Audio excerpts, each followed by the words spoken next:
കുട്ടീസ്, welcome back to Xylem learning. It's me Anuratna, നിങ്ങളുടെ സ്വന്തം അനു മിസ്സാണ്.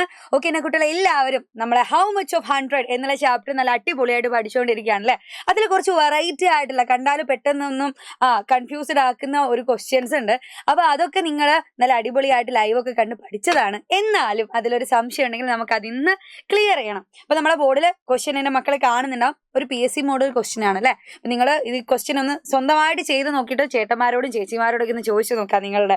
അവർക്ക് ഇത് അറിയോ, അല്ലെ അവരിതൊക്കെ ചെയ്തിട്ടുണ്ടോ, ചെയ്യാൻ പറ്റുമോ എന്നൊക്കെ ഇന്ന് ടെസ്റ്റ് ചെയ്ത് നോക്കാം. നമുക്ക് എന്താണ് ചോദ്യം? What is the difference between 40% of 60 and 60% of 40? എന്താ പറയുന്നത്? 60ന്റെ 40%വും 40ന്റെ 60%വും തമ്മിലുള്ള വ്യത്യാസം എന്താണ്? അപ്പൊ വ്യത്യാസം, ഡിഫറൻസ് കാണണം. അപ്പൊ പെട്ടെന്ന് ക്വസ്റ്റ്യൻ കാണുമ്പോൾ എന്തോ ഒരു ചോറ ക്വസ്റ്റ്യൻ ആണല്ലേ.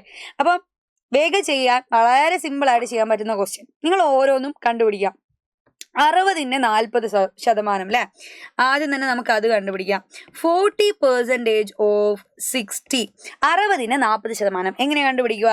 60 × 40 ഡിവൈഡഡ് ബൈ 100 അല്ലെ. എപ്പോഴും പെർസെൻറ്റേജ് എത്രയിലാ പറയാ നമ്മള്? 100ലാണ് പറയാ. അപ്പൊ എന്താ, സീറോസ് ഒക്കെ ക്യാൻസൽ ആക്കിയാൽ ബാക്കി 6 × 4 ഉണ്ടാവും. 6 4 24. ഓക്കെ അല്ലേ. ഇനി അടുത്തത് എന്താ കണ്ടുപിടിക്കണത്?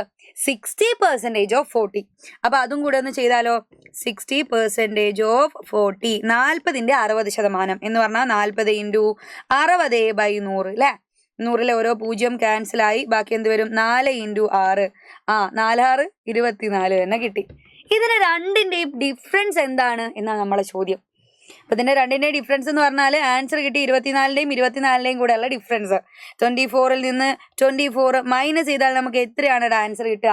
0. അപ്പൊ ഇവിടുത്തെ ആൻസർ 0 ആണ്.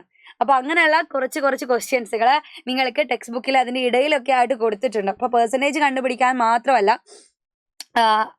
ടോട്ടൽ അല്ലേ, നമുക്കൊരു ക്വസ്റ്റ്യനകത്ത് ടോട്ടൽ നമ്പർ ഓഫ് സ്റ്റുഡൻസ് ഉണ്ടെങ്കിൽ, അല്ലെങ്കിൽ ടോട്ടൽ നമ്പർ ഓഫ് ടീച്ചേഴ്സ് ഉണ്ടെങ്കിൽ അതിൻ്റെയൊക്കെ പെർസെൻറ്റേജ് ആണ് നിങ്ങൾക്ക് ക്വസ്റ്റ്യൻ ആയിട്ട് തരിക. അപ്പോൾ ടോട്ടൽ നമ്പർ തന്നെങ്കിൽ അത് കാണാനുള്ള ടൈപ്പ് ഓഫ് ക്വസ്റ്റ്യൻസ് ഉണ്ടായിരുന്നു. പെർസെൻറ്റേജ് കണ്ടുപിടിക്കാനുള്ള ക്വസ്റ്റ്യൻസ് ഉണ്ടായിരുന്നു. അതിൻ്റെ കൂടെയുള്ള ഒരു വെറൈറ്റി ക്വസ്റ്റ്യൻ ആണ് ഇതും. അപ്പോൾ ഇതുപോലത്തെ ഒരു ചോദ്യോടെ നമുക്ക് ചെയ്ത് നോക്കാം അല്ലേ. എന്താണ് ചോദ്യം? 10% of A number is 1.5. What is the number? ഒരു നമ്പറിന്റെ, ഏതോ ഒരു നമ്പറിന്റെ 10% ആണ് 1.5 എങ്കിൽ നമ്പർ ഏതാണെന്നാണ് ചോദ്യം അല്ലെ.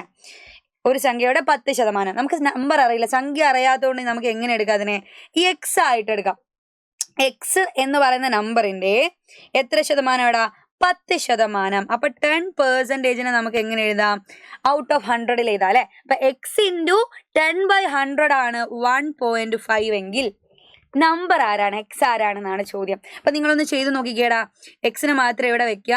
ഈ 10/100നെ നേരെ ഇങ്ങോട്ട് എടുത്താൽ എന്താവും? അത് തല തിരിഞ്ഞു വരും അല്ലെ. അതിന്റെ റെസിപ്രോക്കൽ ആയിട്ട് വരും. അപ്പൊ എന്ത് കിട്ടി? 1.5 × 100/10 എന്ന് കിട്ടും. അപ്പൊ വെട്ടിപ്പോകാല, സീറോസ് ഒക്കെ വെട്ടിക്കളയാം. സീറോസ് വെട്ടിക്ക് 0 ക്യാൻസൽ ചെയ്തു. ബാക്കി എന്ത് വരും? എക്സ് = 1.5 × 10 എന്ന് വരും. 1.5നെ 10 കൊണ്ട് നമ്മൾ ഇത് ഡെസിമൽ ഫോംസ് എന്നുള്ള ചാപ്റ്ററിൽ പഠിച്ചതാണ് അല്ലെ. എന്താണ്? 10ലെ ഒരു 0 ആണെങ്കിൽ ഒരു ചാട്ടം മുന്നോട്ടേക്ക് ചാടണം. ദെൻ എക്സ് = എന്ത് കിട്ടുവടാ? 15 എന്ന് കിട്ടും. അപ്പൊ 15 എന്ന് പറയുന്ന നമ്പറിന്റെ 10% എന്ത്?